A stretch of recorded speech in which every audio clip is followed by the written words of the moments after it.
As we know, or we have been led to believe, that he had no known official position within the CIA, nor it is known that he had any involvement in any covert operation after 1973. However, we find out that in May 1983, Private Citizen Helms was pardoned by President Reagan, you know that because of his involvement with the Chilean affair. And in May 1983, he received a William Donovan Medal. And you know that medal is primarily given for the covert operation. During the ceremony, which Helms received his mysterious medal, Helms was greeted with a returning war hero welcome. William Casey also praised Helms. Mm-hmm. So did Bush. However, in a letter from President Reagan, he saluted Helms, I quote, for his commitment to the call of conscience, close quote. Now, Helms replied, and I quote, I am touched and honored. My reason can be no mystery to any of you, close quote. In October of 1983, President Reagan awarded Helms the National Security Medal, the country's highest honor for the work in the area of national security. Apparently, what we know, that 1983 medal were generally for the clandestine activity that must remain shrouded in secrecy. Those medals can have no antecedent activity except for his role in the Islamic Republic of Iran and the hostage crisis. Okay, you know, Fara, at this point, I would like to take another short break for the benefit of the audience, give them again a chance to stretch or perform whatever bodily functions they would like to. Should I finish this quote from him and then we can do that? Okay, let's do that, because what I wanted was then to put a postscript on this whole thing. I also wanted to ask you about a recent conference at Columbia University. Sure. Okay, go ahead. We'll finish this quote. Thomas once said, I quote, we are the silent service and the silence begins here, close quote. That's it. Okay, well, we'll attempt to penetrate that veil of silence as we examine these events in retrospect and look to the future about what we can expect vis-a-vis the alliance between the U.S. national security establishment and Islamic fundamentalism, which, by the way, obviously goes way beyond Iran, the Mujahideen in Afghanistan being one manifestation of the same kind of alliance. But let's take a break now, Fara. We'll come back, and we will put a wrap on this very illuminating interview. Thank you so much. Okay, I'm going to put you on hold, and we'll come back in a few minutes. Yes. All righty, and that... Well, we're going to be back in a few minutes, and we're going to put a postscript and take a look to the future of this alliance that Fara Mansoor is describing. So after a musical break, we will hear more from Fara Mansoor and his landmark research on the alliance between the Islamic fundamentalists in Iran and the U.S. national security establishment. Welcome back once again, and we're going to conclude now the interview with Fara Mansoor. And let's make sure everything's still working technologically. Good evening, Fara. Can you hear me? Yes, I can. Okay, we're back live on the airwaves. Now, let's take a look at what has happened. You were taking a look at, you quoted from Butch Cassidy and the Sundance Kid. Who are these guys, anyway? So why don't we resume with that reference? You were talking about the awards given to Richard Helms. That's correct. For his lifetime service in covert operations. Right. Go ahead. Now we're going to talk about... the man that was put at the State Department director of the Iran desk, Henry Precht. He had known that the trouble was ahead in Iran as early of 1977. Mm-hmm. And he worked closely with Richard Helms in Iran while Helms was the U.S. ambassador from 1973-1976. However, according to Moorhead Kennedy, on April 13, 1981, for the benefit of your listeners, Moorhead Kennedy was one of the hostages in Iran. Right. And according to him, on April 13, 1981, there was an award ceremony in the main auditorium of the State Department for the hostages. Mm-hmm. Secretary of State Alexander Haig was late.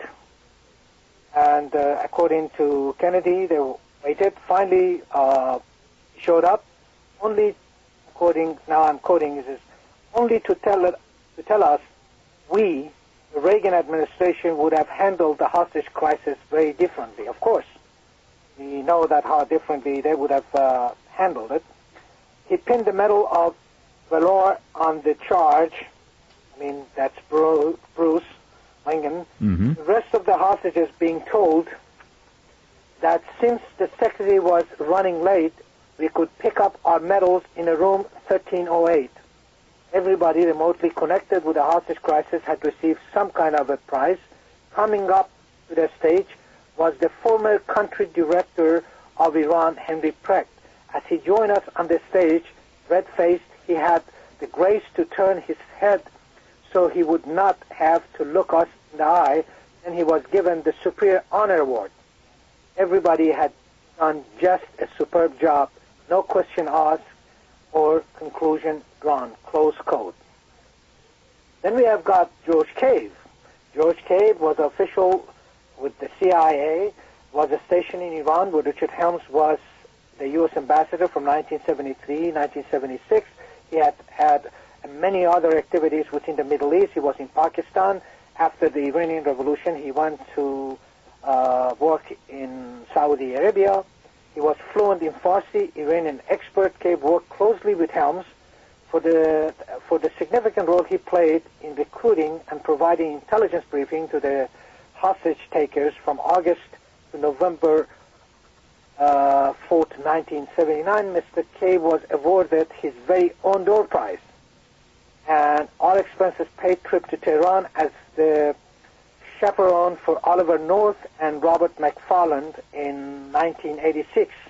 According to the CIA director, Deputy Director of Operation Claire George, that May 1986 trip realized that Mr. Cave's aspiration, I quote, became a player, close quote, in the highly profitable Iran-Contra arms for hostages dealing.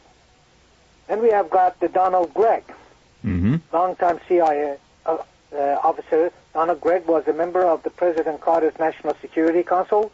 He was responsible for liaison between the White House and the entire intelligence community. That's according to Gary Sick. Gregg had known George Bush since 1967. According to Gary Sick, in the spring of 1980, Gregg had visited Iranian-born arms dealer Cyrus Hashemi in New York office. Gregg had no official responsibility for contact between Cyrus Hashemi and the U.S. government because that was the job that Gary Sick had.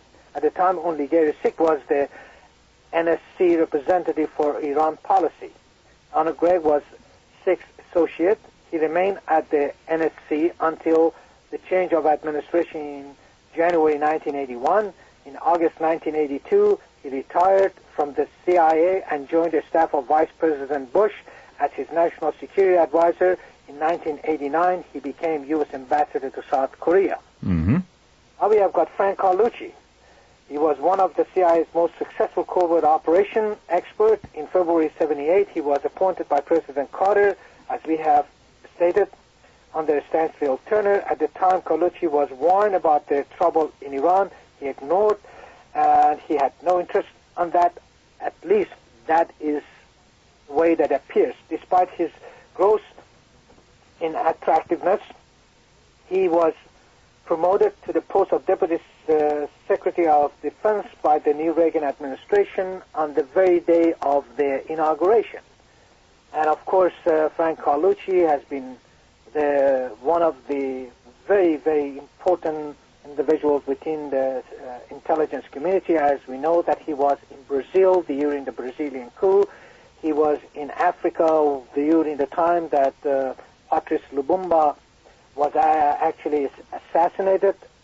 He became the American ambassador to Portugal during the leftist junta government within that, and also in 1980 he played a very, very important role in the covert operation that took place in South Yemen.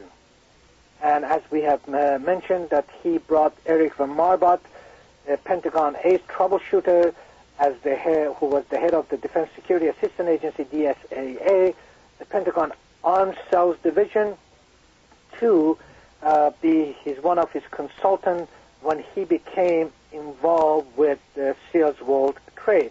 In 1982, Carlucci left the Pentagon when he went to the Sears World Trade, And with Iran-Contra scandal breaking the news, as we have talked about it earlier, on March 31st, 1986, Reagan appointed him the National Security Advisor to succeed Vice Admiral John Poindexter.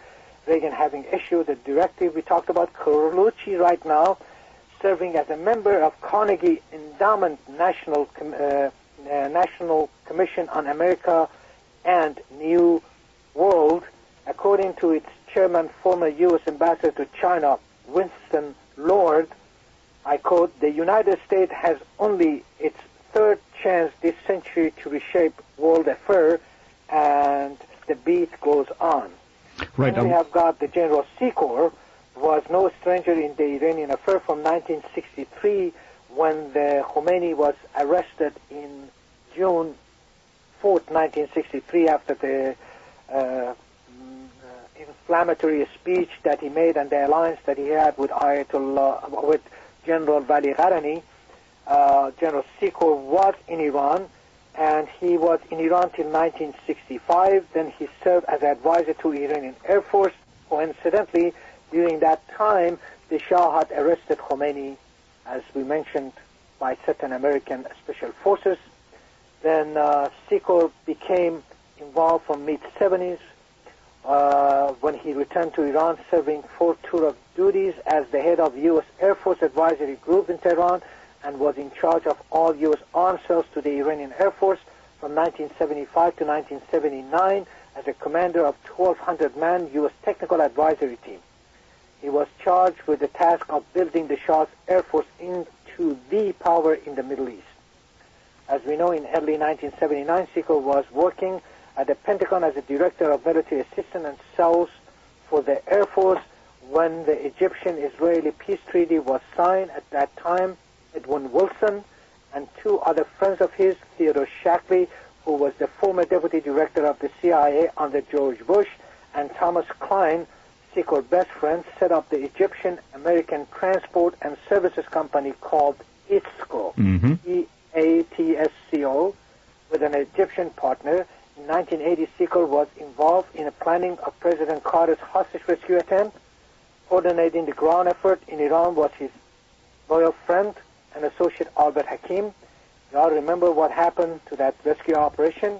What is not well known, however, is the sudden exposure of the mission in the Iranian press 2 days before it occurred, as I stated it tonight. Right. By the way, the EATSCO scandal involved the transferring of weapons, the sales of weapons to Egypt following the Camp David Accords. And it's something that we went into in Radio Free America number 4. And again, I would note the research done all the way back in 1983 by Donald Freed, who noted the Miles Copeland article, which appeared in the Washington Star and was carried in a number of other newspapers, including the San Jose Mercury News here in the Bay Area, which basically revealed the hostage rescue attempt plan before it took place, and note Richard Secor's primary role in the Desert One rescue attempt. And, of course, Secor, an individual who stood to benefit from the status quo rather than the rescuing of the hostages. Go ahead. And on April 18, 1983, Secor formally joined Albert Hakim to Stanford Technology, and their business did not do all that well until William Casey strongly urged Oliver North to use Secor and Hakim to handle all the Iran-Contra arms transaction, as we have noted it in the past, a nice little reward for their invaluable contribution that they made to Reagan-Bush election efforts. Casey, however, told North that Secor was a doer and had been unfairly tarred by his ties with Wilson. Casey liked Secor and continued to do business with him despite Deputy Director Claire Joe's explicit recommendation to have nothing to do with General Secor. Now, that actually concludes some of the materials that we have talked about. Now, for the next session, I think that we would touch off on the surprise that I have, that it would go to the extended relationship of Albert Hakim and his partners in selling arms during the Shah's regime to the Iranian Air Force, and also some part of his former associates that they were able to sell certain equipment for the enrichment of uranium to Iran by 1976, and we touch on that subject later on. Now, you mentioned something earlier about the Columbia University in January 13th, that there was a meeting taking place over there at the Middle Eastern Institute, that Mr. Ibrahim Yazdi was invited to go over there to speak at that closed session seminar. And on that, I called Gary Sick on January 12, 1993, and I introduced myself, and I also made a reference to him in regard to the conversation that I had on Carol Hemingway show, which we didn't have much chance to talk, and he acknowledged that he remembered that time, and I told him what I am doing, and I have been following his October Surprise writing very keenly, and I'm very familiar with much of his material that he has written. And my question that I wanted to ask him was why Ibrahim Yazdi, who played an active role in the Iranian hostage crisis, was speaking over there, and he acknowledged that that meeting is going to take place within the closed-door meeting, and it's the membership-only group. Now, we have to remember that this is the Middle Eastern Institute at Columbia University that has got the membership-only group. Now, I found out later on that that institute is headed by Professor J.C. Horowitz, and he is the Pentagon historian. And the reason that these meetings are closed within the academic circle at the Columbia University, because the people that are member of that association, they have to have a top, according to some investigation that I have done, that it's they have to have a top security clearance. And I was very concerned, and I told Gary Sick that the concern that I have, I believe, is the subject that Mr. Yazdi is going to be talking about, and that was democracy and Islam. And I said I recall correctly that on December 12, 1978, when Mr. Yazdi was having a meeting with Henry Preck in U.S., Yazdi assured him and also the American that there would be freedom of speech, freedom of assembly, and furthermore, he told us that there would be such a freedom to the extent that the people would even be able to attack Islam and criticize Islam, and then we found out later on that wasn't the case. Now, bear in mind that Yazdi became the deputy prime minister and later foreign minister under Khomeini, and of course the Khomeini regime was brutally repressive of any political opposition whatsoever. Yazdi also an American citizen, correct? That's correct. And also he was the presiding judge in some of the revolutionary court when many hundreds of the Iranians were brutally assassinated and murdered. Including friends and colleagues of yours in the resistance. That's correct.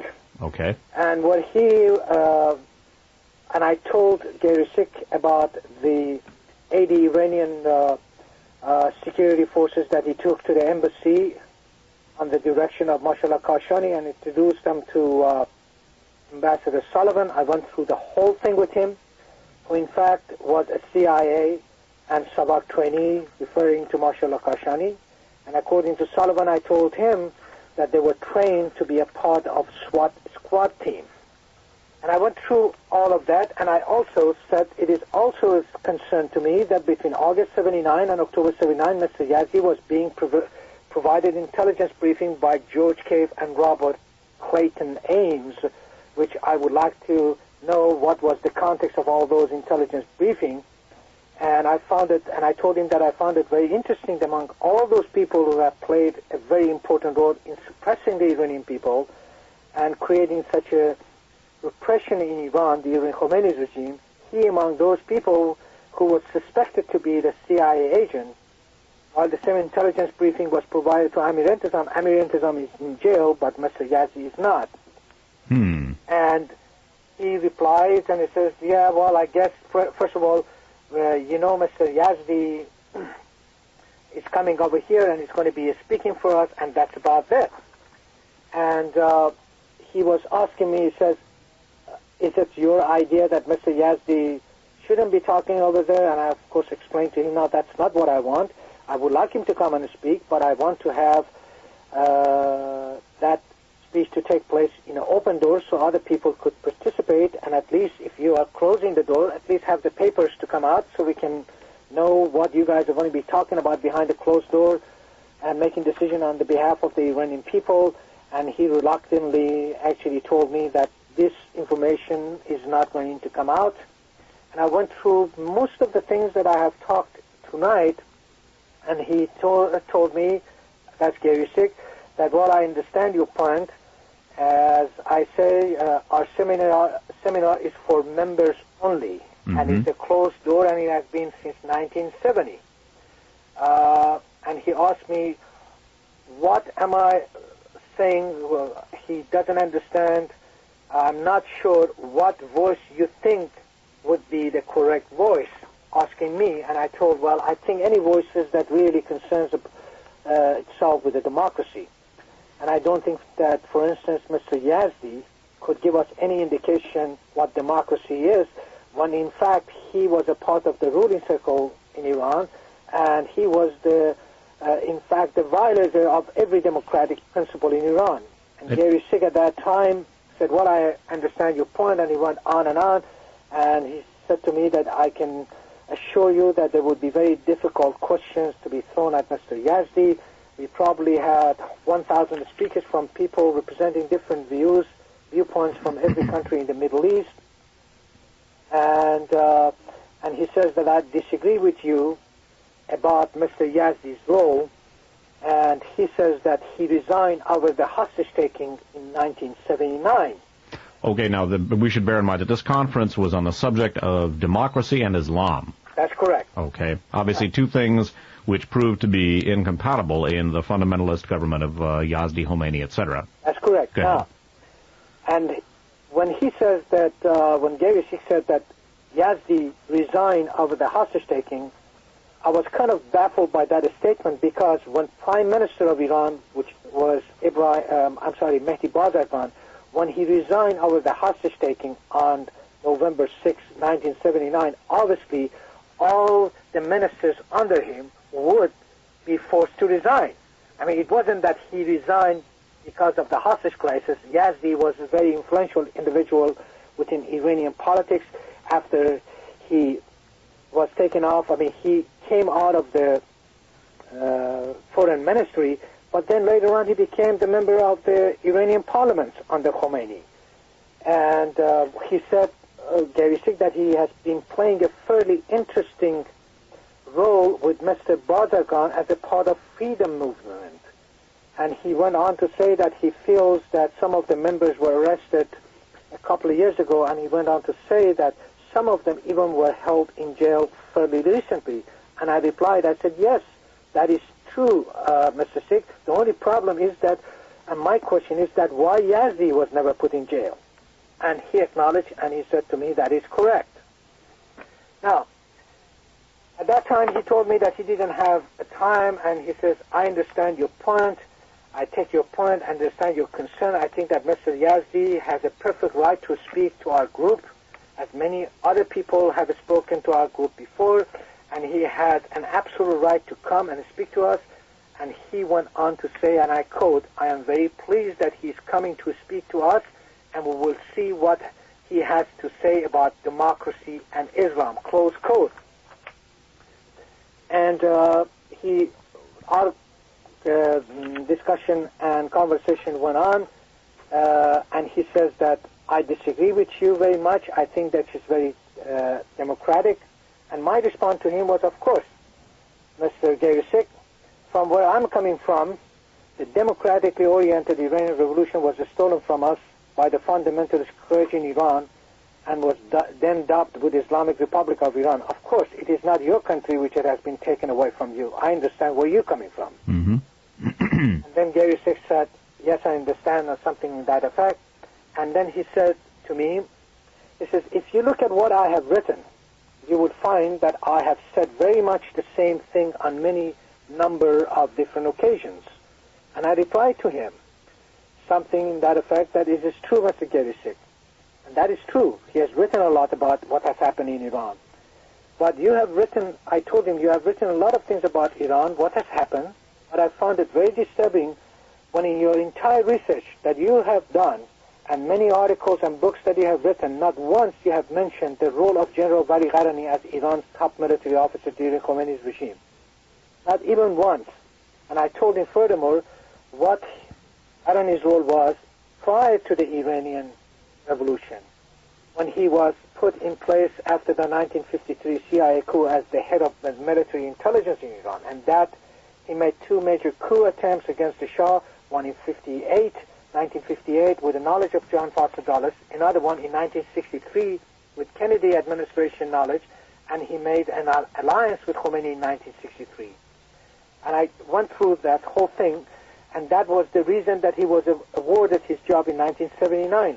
And I told him that I found it very disturbing that in your entire research you haven't mentioned one word of him. Now, again, refresh us, Fara. What job did he get in '79? I know we discussed this last time. He became the head of the Iranian military. He was the head of Iran's military chief of staff. And this is in what month of '79? Exactly February 11th, 1979. Okay, so that would have been 3 days before the takeover. That's correct. Okay, right. Well, I know we went into this last week, but yes. There are an awful lot of names and elements not familiar to the average American or even the somewhat specialized American like myself. So it's good to go through this again. And then I went through, and I said to him that with all the things that you have written, you haven't mentioned one word in your entire research about George Cave that was providing intelligence briefing to the Iranian, particularly to Mr. Yazdi. But Yazdi and Intizam, they both were receiving, but Intizam is in jail and Yazdi is not. And you never answered the question why he's not in jail. Mm-hmm. And that was also with the knowledge of Mr. Warren Christopher. And I had a copy of the secret communique that I told him, and I even quoted that what that communique did say, that Ames' arrival in Tehran on August 21st, 1979, when serious effort were made that if it was feasible, the suggestion was made to conduct rehearsal of briefing with Ames before going to meeting with Iranians, and was signed by Warren Christopher and sent by Henry Precht. I told him that these things were very interesting. What is more interesting to me, I said, was that this matter has never been discussed by a man of your stature who professes to be giving us an historical perspective on what was really behind the October surprise. And that, in that respect, I told him that I beg to differ with you. Okay, now we're almost out of time, Fara. Moving from this conference, and again, one of the things that's interesting about this conference taking place, and this was just this past month, January of 1993, indicating at least the possibility that the collaboration between the U.S. national security establishment and Islamic fundamentalist forces may be ongoing. And certainly we have seen that same collaboration not only in Iran, but also in Afghanistan as well. And we don't have time this evening, but perhaps in a future visit, Fara, some weeks down the line, we can ruminate about the possibility of a broader goal in that particular cooperation, and then ruminate about the long-term implications. We've got about 5 minutes, Fara. I wonder if you would sum up as best you can some of your thoughts and feelings. We've been over the facts and the particulars of your research in what I think most people would find exhaustive detail. What are your personal thoughts and feelings on this? Obviously, you've lost many friends and associates to the forces that we're talking about, and you yourself, I understand, have received death threats from not only the Islamic fundamentalists in Iran, but also, at least in the early 80s, people on this side, or in the United States, associates of Albert Hakim. Am I correct? That's correct. So you are placing your own neck on the line under the circumstances. What I'd like to get your reflections on, Fara, is some of your experiences in attempting to bring this information out. I know you have conducted some interviews with Marlena Smith, an associate of mine, up on KBOO. Marlena was formerly media coordinator for the Christic Institute. Have you found anyone else willing to deal with this enormous research that you've done? I tried during the last year, at least the last 8 months of last year, and particularly close to the time of the election, to get the attention of the mainstream media. Anywhere from Washington Post, New York Magazine, Esquire Magazine, Atlantic, even some of the progressive, so-called quote-unquote progressive magazine like Nation Magazine. Mm-hmm. Even though that I was providing a tremendous amount of material, I found that many of these newspapers were not interested in pursuing that. I have to say that also I have presented quite a few letters to the editors of the LA Times in Los Angeles, which based on some of their own documents or writings in the past, particularly about the nuclear capability of Iran, which was presented in August 22nd, 1979, referring some of their own materials. I presented that if they would have investigated what was behind all these things, maybe they would have found out what was happening with the hostage crisis. I even found that none of those people were interested at the LA Times. It seems to me that the whole research that I've done is in such a magnitude that for many people it's very difficult to believe that such a thing could have taken place in Iran or within the intelligence community. I believe that, for instance, Tom Blanton at the National Security Archives, he felt that the CIA did not have such a capability to go through such a practice in Iran. I am not trying to advocate that there was some sort of a conspiracy that was taking place. However, what I do say, that because of the common objectives and the philosophical and ideological views of these two different groups, like Khomeini's fundamentalists and their aspiration for having the fundamentalist regime in Iran, and what the Republicans under Reagan and George Bush, they had in mind, and their vision of the New World Order, that was a very, very natural alliance and natural phenomena that did take place. By the way, I would jump in just for a minute, Fara. One of the things that's unfortunate about American political culture, and there are many things, the word conspiracy has come to be a dirty word in our political lexicon, and even the so-called progressive political sector reacts in a Pavlovian fashion when the word comes to mind or comes to voice, and people simply dismiss it with tones of condescension. That and other reasons, I refer to myself as a political researcher rather than a, quote, conspiracy theorist, unquote. That has become a dirty word, much as liberal became a dirty word in the United States, politically speaking. There's no way you could call yourself a liberal and be proud of it. Obviously, what you are talking about here is, as a matter of public record, a conspiracy, an enormous one and an ongoing one of tremendous historical and geopolitical proportions. But that's basically what intelligence services do. That's what a covert operation is. It's a conspiracy, and there's no need to be ashamed of the word. I don't think that's a particularly useful word in describing operations of this kind. I think it's unfortunate that the people at the National Security Archive are ignorant enough of their own field of expertise that they don't think the CIA, as well as the other intelligence agencies, are capable of pulling something like this off, because they most assuredly are. This and things even more sophisticated, I'm afraid. But David, there is one thing that is irony here that we should really put our finger on. You know, when there is a relationship between the intelligence community or United States that develops, for instance, in the case of Marcos in Philippines, when the relationship developed, even though that he was a tyrant in that country, America looks at it, or the official version is that is a natural relationship because of the U.S. national interest. We went and had established a relationship with Fernando Marcos, or with the Shah of Iran, or Noriega in Panama. But if you and I, as a political researcher, we go and investigate this, and then say, oh, you see, now the conspiracy theory advocates are coming in. I mean, if we talk about it, it's conspiracy, but if they do it, natural phenomena. Okay? So these are the things that we have to look.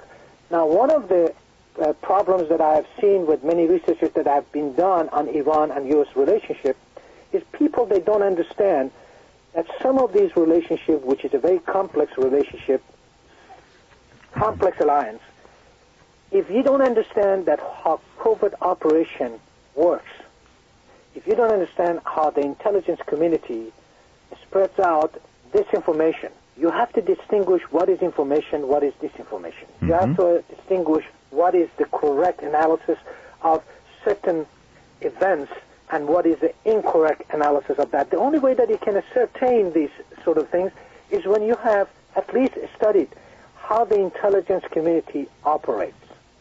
Because these are all the different models that they have used. The CIA, the intelligence community around the world, they don't go and try to experiment something.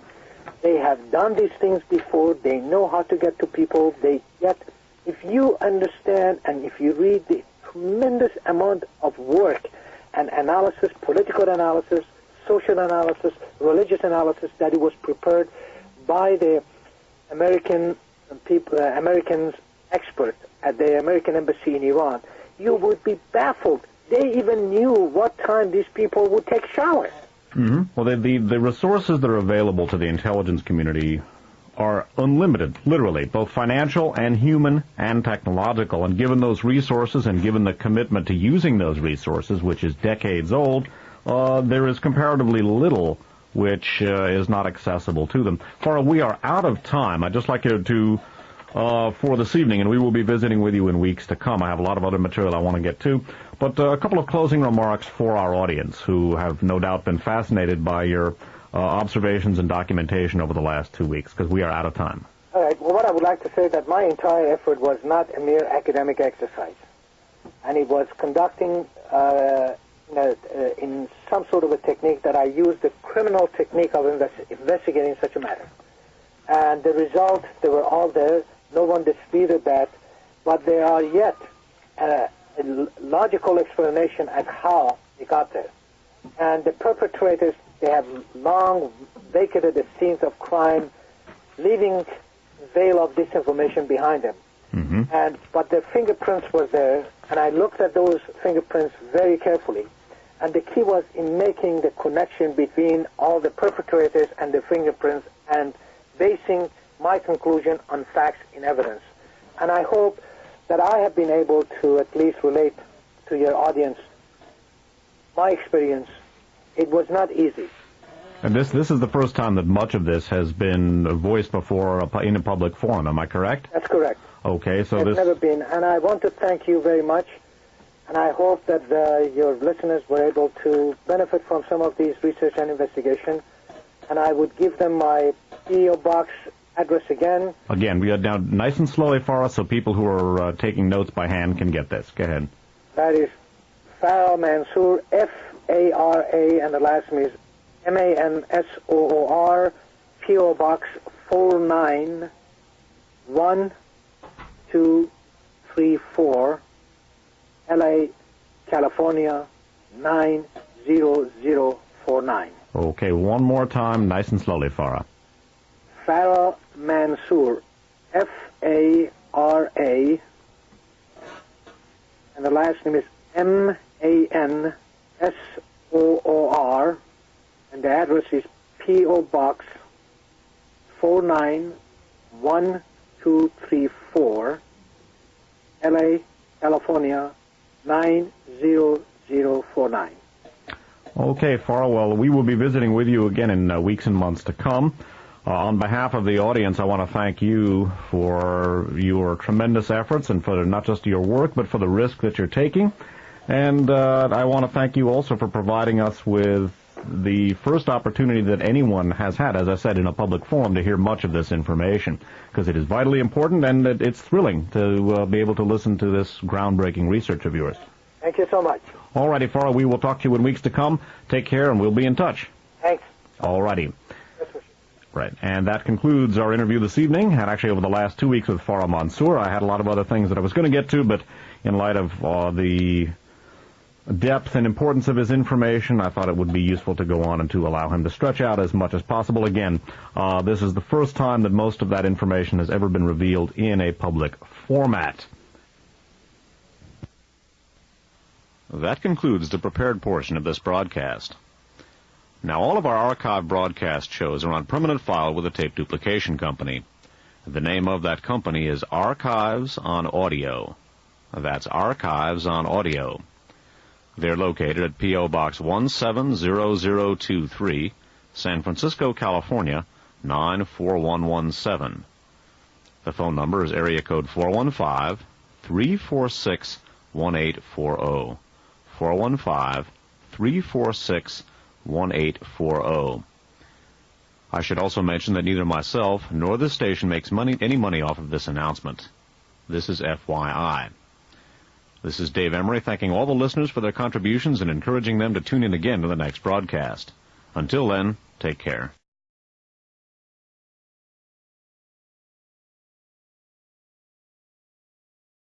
As we know, we have been led to believe that he had no known official position within the CIA, nor it is known that he had any involvement in any covert operation after 1973. However, we find out that in May 1983, Private Citizen Helms was pardoned by President Reagan, you know that because of his involvement with Chilean affair. And in May 1983, he received a William Donovan Medal. And you know that medal is primarily given for the covert operation. During the ceremony, which Helms received his mysterious medal, Helms was greeted with a returning war hero welcome. William Casey also praised Helms. Mm-hmm. So did Bush. However, in a letter from President Reagan, he saluted Helms, I quote, for his commitment to the call of conscience, close quote. Now, Helms replied, and I quote, I am touched and honored. My reason can be no mystery to any of you, close quote. In October of 1983, President Reagan awarded Helms the National Security Medal, the country's highest honor for the work in the area of national security. Apparently, what we know that 1983 medals were generally for the clandestine activity that must remain shrouded in secrecy. Those medals can have no antecedent activity except for his role in the Islamic Republic of Iran and the hostage crisis.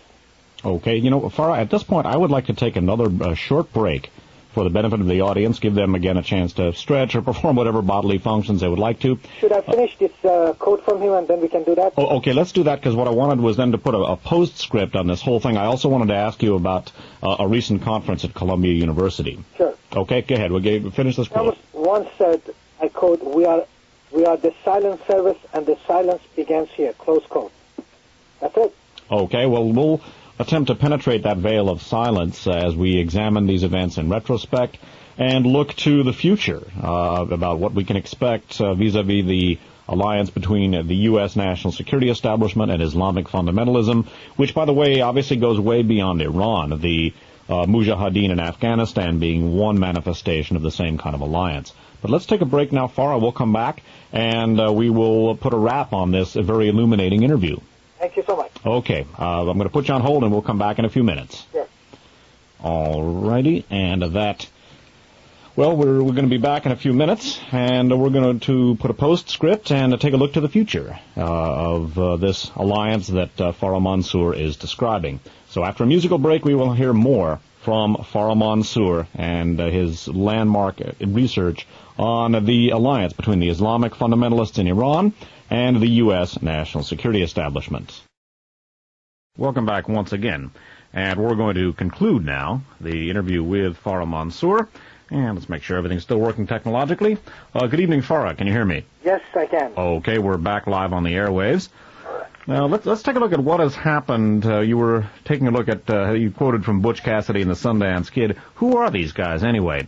So why don't we resume with that reference? You were talking about the awards given to Richard Helms. That's correct. For his lifetime service in covert operations.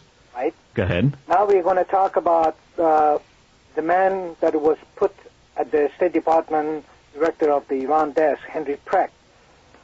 He had known that the trouble was ahead in Iran as early of 1977. Mm-hmm. And he worked closely with Richard Helms in Iran while Helms was the U.S. ambassador from 1973-1976. However, according to Moorhead Kennedy, on April 30th, and he was given the Superior Honor Award. Everybody had done just a superb job, no question asked or conclusion drawn, close quote. Then we have got George Cave. George Cave was official with the CIA, was stationed in Iran where Richard Helms was the U.S. ambassador from 1973-1976. He had many other activities within the Middle East. He was in Pakistan.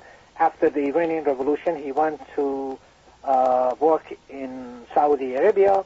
He was fluent in Farsi, Iranian expert. Cave worked closely with Helms for the significant role he played in recruiting and providing intelligence briefing to the hostage takers from August to November 4th, 1979. Mr. Cave was awarded his very own door prize and all expenses paid trip to Tehran as the chaperone for Oliver North and Robert McFarland in 1986. According to the CIA director, Deputy Director of Operation Claire George, that May 1986 trip realized that Mr. Cave's aspiration, I quote, became a player, close quote, in the highly profitable Iran-Contra team 1981. For the benefit of your listeners, the Moorhead Kennedy was one of the hostages in Iran. Right. And according to him, on April 13, 1981, there was an award ceremony in the main auditorium of the State Department for the hostages. Mm-hmm. Secretary of State Alexander Haig was late. And according to Kennedy, they waited. Finally, showed up. Only, now I'm quoting, he says, only to tell us, we, the Reagan administration, would have handled the hostage crisis very differently. Of course, we know that how differently they would have handled it. He pinned the Medal of Valor on the charge. I mean, that's Bruce Lingen. Mm-hmm. The rest of the hostages being told that since the secretary was running late, we could pick up our medals in a room 1308.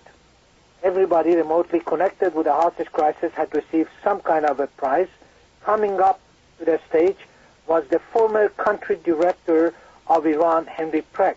As he joined us on the stage, red-faced, he had the grace to turn his head so he would not have to look us in the eye.